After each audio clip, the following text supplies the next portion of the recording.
The first call came at 2:47 a.m. I was in the middle of a deposition prep. 300 pages of medical malpractice testimony spread across my hotel room desk when my phone lit up with a number I didn't recognize. I almost didn't answer. "Mr. Hayes?" The voice was crisp, professional, hospital-trained. "This is Providence Portland Medical Center. You're listed as an emergency contact for Elena Castellano." The room tilted. "What happened?" "Miss Castellano collapsed during a court hearing this afternoon. She's stable now, but she's asking for you." I was in my car 6 minutes later, still wearing yesterday's shirt, driving through Portland rain with my heart in my throat. 8 months earlier, my first day at Morrison and Blake, Elena Castellano walked into the new associate orientation 20 minutes late, carrying a coffee that smelled like burnt ambition and wearing a slate gray suit that probably cost more than my law school loans. "Welcome to hell," she said, setting down a stack of files that hit the conference table like a gavel. "I'm Elena Castellano, senior partner, Family Law Division. If you survive your first year, you might get to work with me. If you survive working with me, you might make partner." Questions? Someone raised a hand. "What's the associate retention rate?" "Abysmal." She smiled, sharp as broken glass. "Next question?" I should have been intimidated. Everyone else looked terrified, but all I could think was that her voice had texture, like whiskey and velvet and late nights in law libraries. 3 weeks later, she assigned me to research a precedent on parental fitness standards. I stayed up for 48 hours and wrote a memo that was 17 pages longer than requested. She called me into her office the next morning. "Hayes, this memo." She tapped the document with one perfectly manicured nail. "It's thorough. Pedantic in places, but thorough." "Thank you?" That wasn't a compliment, but her eyes held something that looked almost like approval. "You cited the Delgado case from the Ninth Circuit. No one remembers Delgado. It was relevant. It was from 1987. Still relevant." The corner of her mouth twitched. "You're either insufferable or brilliant. I haven't decided which. Can't I be both?" "Careful, Hayes. Arrogance is only charming when you can back it up." "I can back it up." "Prove it." She slid another file across the desk. "Martinez custody modification. Discovery due in 3 weeks. Don't disappoint me." I left her office with my pulse doing complicated things and the faint scent of her perfume. Something with jasmine and an edge of something darker, clinging to the file folder. 4 months earlier, the firm retreat was in Cannon Beach, 3 days of team building that mostly involved partners drinking expensive scotch and associates pretending to network. I was on the deck of the main house, watching the ocean turn silver under the moonlight, when Elena appeared beside me with 2 glasses of wine. "You're not inside kissing up to the equity partners," she observed. "Neither are you. I am an equity partner." "Then why are you out here?" She handed me a glass. "Because watching people perform ambition is exhausting." She leaned against the railing, and the wind caught her hair, dark with threads of silver that caught the light. "You did good work on the Martinez case. The brief you drafted was not entirely terrible." High praise from Elena Castellano. "Don't let it go to your head." We stood in comfortable silence, the sound of waves filling the space between words. She smelled like jasmine and cedar and something I couldn't name, something that made me want to lean closer, to map the geography of whatever this was building between us. "Can I ask you something?" I said. "That depends on the question. Why family law?" "You could have done corporate, made twice as much money." She took a long sip of wine. "Because family law is about people when they're at their worst. Divorcing, fighting over children, burning down everything they built together. And someone has to make sure the collateral damage, the kids, the futures, doesn't get destroyed in the fire." That's a depressing worldview. It's a realistic one. She turned to look at me, and in the moonlight her eyes were dark and impossibly deep. "I have a son, Noah. He's 8. When his father and I divorced, I watched how the system chewed us up, how lawyers treated us like case numbers instead of people. I decided I was going to do it differently." "Do you?" "I try. She was quiet for a moment. His father remarried, had another baby. Noah asked me last week why I'm always alone. I didn't have a good answer. The air between us felt suddenly fragile, like I was holding something precious and dangerous. Maybe you're just waiting for the right reason to stop being so damn careful. She looked at me for a long, long moment. Then she stepped closer, close enough that I could see the pulse at the base of her throat, could smell wine and jasmine and the salt air mixing into something intoxicating. Marcus, she whispered, we can't. Why not? Because you're 6 years away from partnership, and I'm on the committee that decides your future. Because I'm 14 years older than you. Because this, she gestured between us, is the kind of complication that ends careers. I don't care. You should. I reached up, traced the line of her jaw with one finger. What if I don't? She caught my hand, pressed it to her cheek, then gently pulled it away. Then you're braver than I am. She walked back inside before I could argue. But her wine glass stayed on the railing next to mine, and when I picked it up later, I could still taste her lipstick on the rim. 3 months earlier, after Cannon Beach, something shifted. Elena started assigning me to more of her cases. We'd work late in her office, the rest of the firm dark and silent around us, and she'd argue legal theory with the kind of passion most people reserve for religion or sports teams.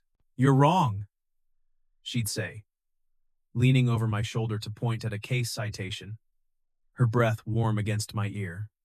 Miller versus Thompson explicitly overturned that precedent. Miller versus Thompson was wrongly decided. That's not how precedent works, Hayes. Maybe precedent is wrong. She'd laugh. This low, rough sound that did dangerous things to my concentration. You're insufferable.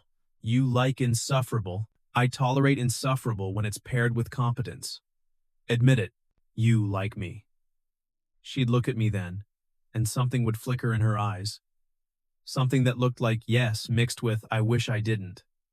Get back to work, Hayes. But her hand would linger on my shoulder just a fraction too long. And when she'd leave for the night, I'd stay in her office, breathing in jasmine and cedar and the impossible possibility of something I wasn't allowed to want.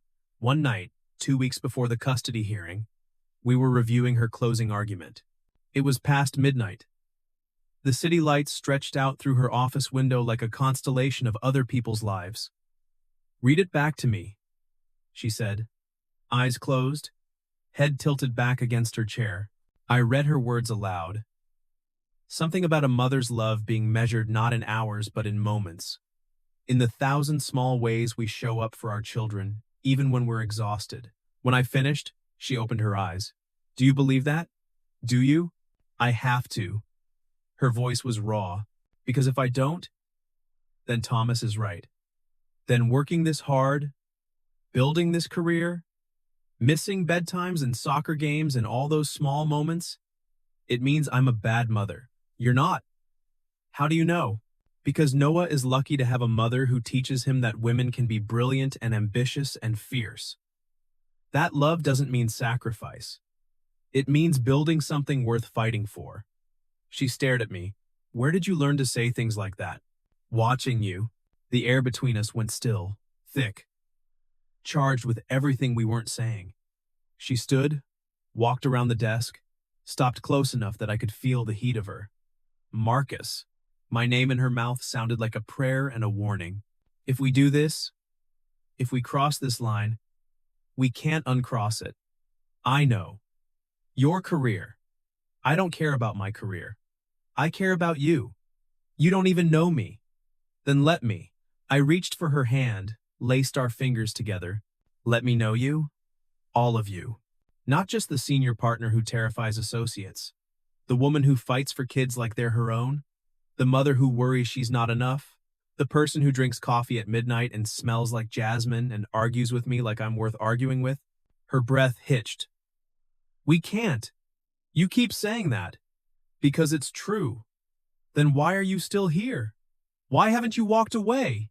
She looked at our joined hands, then up at my face. Because I'm tired of being careful. And you make me want to be reckless. Then be reckless. Marcus. I kissed her. It wasn't soft. wasn't tentative.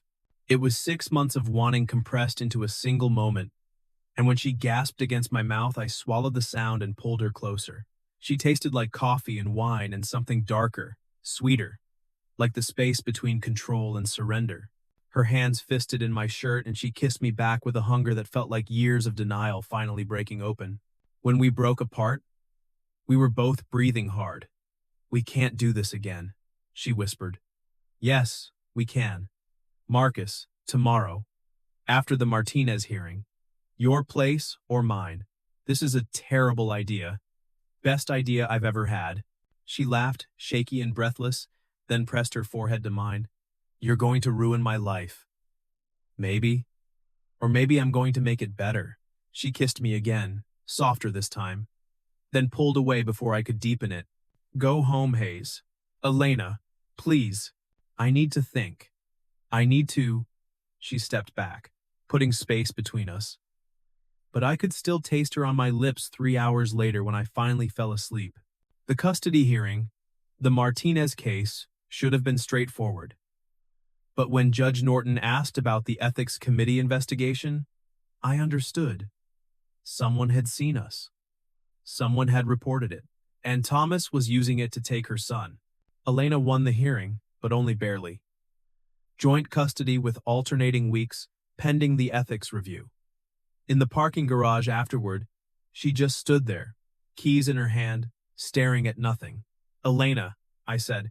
"Don't. You need to." I said, "Don't." Her voice was sharp enough to cut. "I don't need you to fix this, Marcus. I need." She swayed. I caught her before she hit the concrete, her weight suddenly impossibly heavy in my arms. Her skin was cold, clammy, her pulse racing under my fingertips. "Elena, Elena, stay with me." Her eyes rolled back. "The hospital at 2:47 a.m. She was awake when I got there, pale, hooked up to an IV, wearing a hospital gown that made her look fragile in a way I'd never seen. "You came," she said. "You asked?" I shouldn't have. I pulled a chair up next to the bed. The room hummed with the sound of monitors and distant voices. "You can't be here." Her voice cracked. "Someone will see. Someone will report it. And then Thomas will file for full custody, and I'll lose Noah completely, and it will be because I couldn't stop wanting something I'm not allowed to have."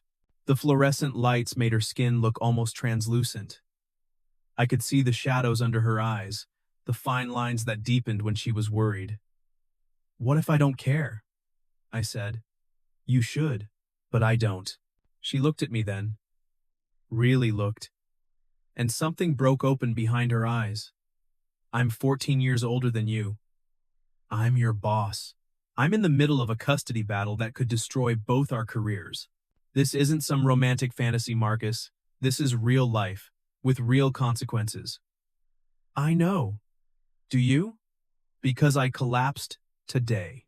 Passed out in a parking garage because I've been so scared of losing everything that I forgot to take care of myself. And you're sitting here like none of that matters." "It doesn't, Marcus." "Okay. It matters. But not the way you think." I reached for her hand, felt her fingers cold and small in mine. That night at Cannon Beach, if there were no rules, no ethics committee, no custody case, would you have kissed me? That's not. Would you? She drew a shaky breath. Yes. Then, that's all I need to know. It's not that simple. It is. I laced my fingers through hers, brought her knuckles to my lips. Everything else is just noise. The only question is whether you want this. Whether you want me. Tears spilled down her cheeks. "Marcus, I can't ask you to risk your career for me. You're not asking. I'm choosing. But what if it doesn't work? What if we try this and it falls apart and we've destroyed everything for nothing? What if it does work?" She searched my eyes, and I could see the war happening behind them. The woman who'd built her life on control and discipline, fighting the part of her that was so tired of being alone. "Please don't leave me tonight," she whispered. I can't do this alone anymore." I pressed my forehead to hers, breathed in the antiseptic mixed with jasmine, the strange intimacy of hospital rooms at 3 a.m. "I'm not going anywhere," I said. "I promise you." 3 days later, Elena walked into the ethics hearing alone and walked out with a formal reprimand and her partnership intact. They reassigned all cases where we'd worked together, barred her from any partnership decisions affecting me. I was waiting in her office when she got back. "So we can't work together," I said. "No, but we're not fired." "No." She dropped her bag on the desk, and I could see the exhaustion in every line of her body. "Thomas is filing a motion to modify the custody agreement. Moral fitness concerns. Will he win?" "I don't know." She sank into her chair. "Noah asked me last week why Daddy has a new baby, but I'm always at work. How do I explain that I'm fighting for him by working? That every case I win is me proving I'm—" She stopped, pressed her hands against her eyes. I wanted to cross the room, wanted to fix it, but I'd learned something in that hospital room. She needed me to believe she could save herself. "What do you want to do?" I asked. She lowered her hands. "I want to stop pretending. I want to stop lying to everyone, including myself. And I'm terrified that if I choose you, I'll lose my son. What if you don't have to choose? What if you fight for both?" "How?" "By being honest. Not with Thomas or the judge. With Noah. He's asking why you work so much. Maybe the answer is you're building something. A life. And that life might include someone who loves you. You don't love me." But there was no conviction in it. "I don't?" I moved closer. Slow, giving her space to pull away. She didn't. "Because I'm pretty sure I fell in love with you the first time you destroyed me in a contract negotiation workshop. You told me my argument was pedestrian but fixable, and I went home and rewrote the entire brief just to impress you. That was 3 years ago. I know. Marcus." She stood, and suddenly we were close enough that I could see the gold flecks in her eyes, could smell jasmine mixing with coffee and exhaustion. "If we do this, it won't be easy. Thomas will use it against me. People will talk. Noah might hate you, might hate me for bringing you into his life. I know. And if it doesn't work, if we try, and it falls apart, I'll have lost everything for nothing." I cupped her face, thumb tracing her cheekbone. "What if it does work?" She kissed me. Careful. Deliberate.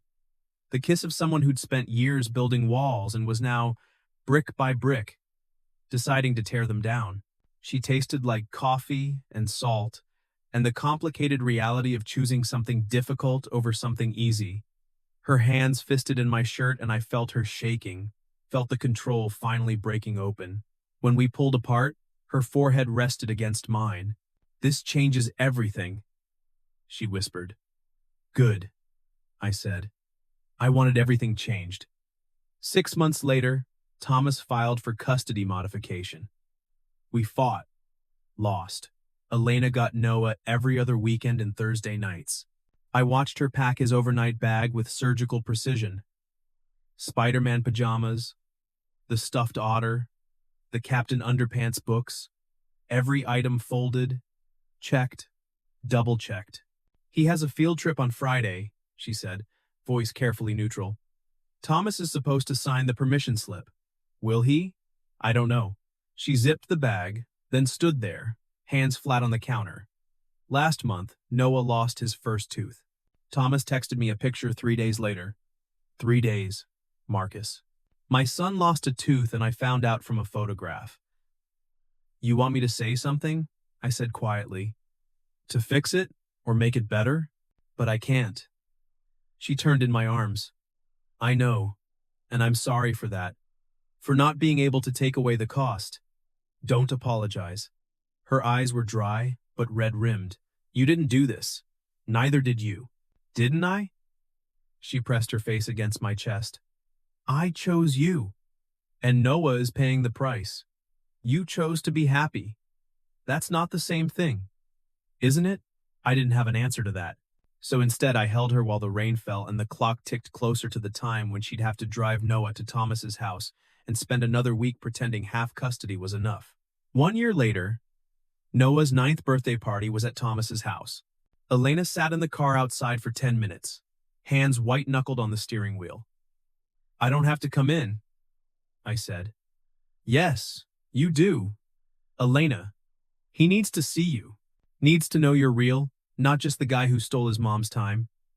So I went, shook Thomas's hand while his wife watched with careful eyes, made small talk, helped Noah open presents. Later, when the cake was gone and the guests were leaving, Noah pulled me aside. "Do you love my mom?" he asked. I glanced at Elena, who'd gone very still across the room. "Yes," I said. "Good." He went back to his new Lego set. "She smiles more now. Dad says it's because you make her forget about me, but I think he's wrong. I think she smiles because she's not sad all the time." Elena excused herself. I found her in the bathroom 5 minutes later, crying silently with the faucet running. I didn't say anything, just pulled her against my chest and held her while she shook. 2 years later, people still whispered. The firm tolerated us. I'd been passed over for partner twice, once explicitly because of concerns about judgment. Elena had started her own practice. Smaller, leaner, but hers. One night, after Noah went to bed, Elena found me on the deck, staring out at city lights. "Regret it yet?" she asked, handing me wine. "Which part?" "All of it." "Me." The career damage. The custody battle. The whispers. I pulled her onto my lap. "I regret that you had to fight so hard for something that should have been simple." "That's not what I asked." "I know." I pressed my nose to her neck, breathed in jasmine and cedar in 2 years of choosing each other. "No. I don't regret it." Liar. "Okay. Maybe I regret Deborah from litigation asking if I was hoping to make partner through alternative methods." She laughed, low and rough. "I should have fired her." "You should have." "Marcus," she turned to face me, "I need to know you're sure. Because Noah's going to be part of our lives forever.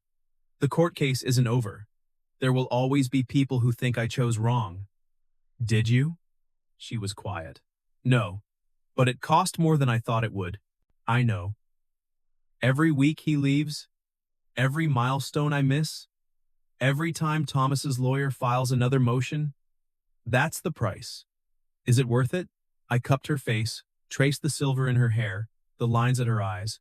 "Elena, you are the most brilliant, stubborn, complicated person I've ever met. You fight for your clients like they're your children. You fight for Noah like he's your heartbeat.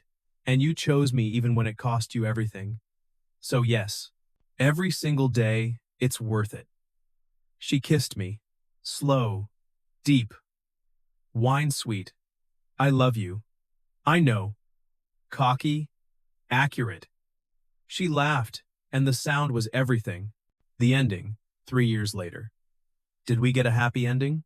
Elena lost primary custody. We missed Noah's school play because Thomas scheduled it on his week and forgot to tell us. The firm never made me partner. Elena's mother took 2 years to speak to her again, but 3 years later, Noah asked if he could call me Marcus instead of Mr. Hayes. Elena cried for an hour. 4 years later, we bought a house with a room for Noah's Lego collection. That he liked seeing her happy. Some people still whispered, "Thomas never forgave us." But we built a life anyway. Messy, complicated, built on wreckage and refusal to regret. Because love doesn't fix anything. It doesn't erase cost or make scars disappear, but it makes you willing to pay the price, again and again, even when it hurts. Elena didn't need me to save her. She needed me to stay. So I did. 4 years later, the scars that remain. Noah is 12 now. He stays with us 3 weekends a month. Thomas finally agreed to modify the custody arrangement after his second child was born, and his new wife decided parenting 2 kids was a lot.